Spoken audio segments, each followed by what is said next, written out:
E olha, o ministro Flávio Dino, e eu quero aproveitar que estamos de volta com a rádio para trazer mais uma parte desse debate. O ministro falou ainda sobre o acordo de delação feito pela defesa de Mauro Cid, ex-ajudante de ordens de Bolsonaro, e a Polícia Federal. E ele disse que não teve conhecimento sobre o que foi dito na delação, mas que espera esclarecimentos, já que Cid ocupava um lugar estratégico dentro do governo de Jair Bolsonaro. Vamos ver.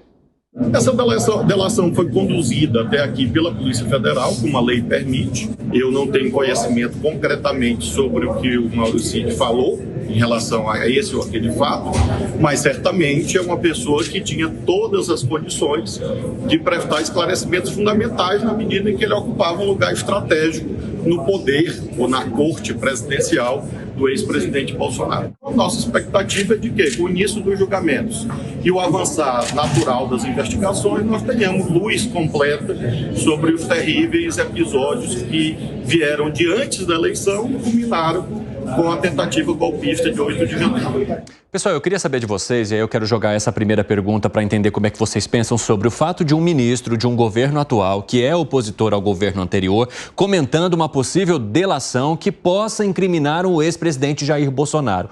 O ministro da Justiça, que tem a Polícia Federal sob o seu guarda-chuva, nesse momento falando que ele espera dessa delação que vai incriminar alguém, um opositor.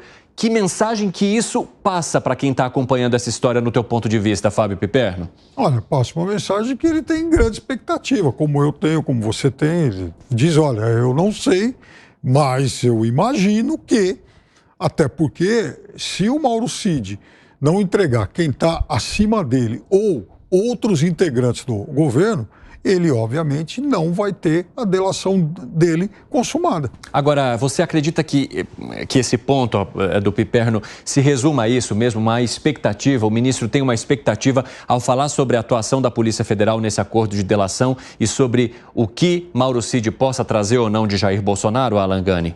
Claro que não, Evandro. Por quê? Porque ele está politizando, é claramente uma torcida. E veja, este ministro que pode até ter capacidade técnica, mas age politicamente, ele é cotado para o Supremo Tribunal Federal. Isso é simplesmente um balão de ensaio, né? Não, ele não está agindo de uma... Supremo não, não é, mas ele está politizando. Ele mas existe também uma certa liturgia do cargo, um distanciamento. E vale lembrar, hein, Piperno? E vale lembrar que essa delação, ela é uma aberração.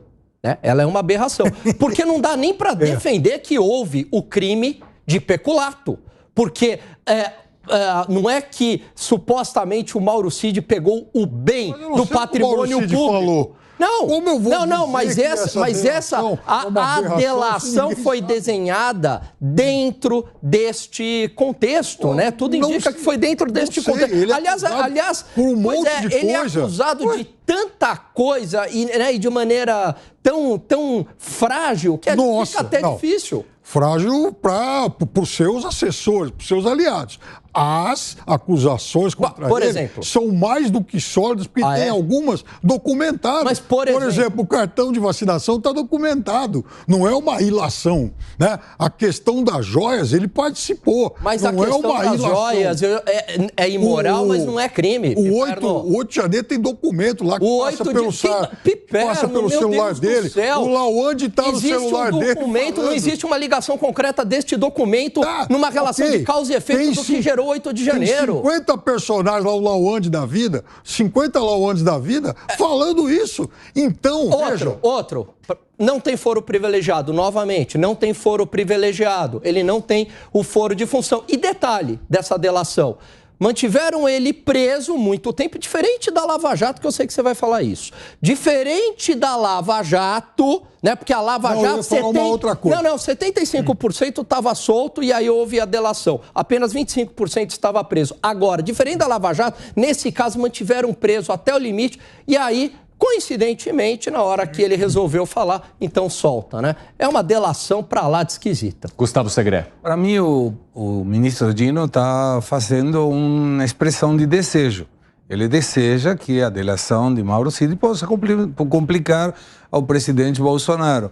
Eu não sei se ele sabe ou não, espero que não, claramente, porque não deveria se intrometer, mas é interessante ver como, nesse momento, o Cid seria a bala de prata para a esquerda para poder comprometer ao presidente Jair Bolsonaro. A esquerda não tem outro, disso. hoje só tem isso. A esquerda não precisa disso, ele já está até inelegível, ele já é carta fora do baralho. Né? Felipe Dávila. Bom, o que nós temos de olhar assim, desejo, todo mundo quer saber o que aconteceu no dia de janeiro. O problema é o seguinte, ô ministro Dina, cadê aquelas imagens que desapareceram lá, que foram apagadas, né? Assim, a gente está falando de uma CPI que chama 8 de janeiro. O que ocorreu no dia 8 de janeiro? Tem lá imagens registradas sobre um ataque ao Palácio do Planalto e, de repente, as imagens somem. O que a gente não pode ter nessa história, para entender o todo, é versões parciais das coisas. Acho que é fundamental. Tem que responder o Cid lá, tudo isso aí que tem que responder sim. Agora, cadê as imagens, meu ministro? Vamos fazer um esforcinho para lá no cloud, qualquer lugar no cloud, vai lá recuperar aquelas imagens que são fundamentais para a gente entender se há conivência do GSI, do G. Dias, com os invasores.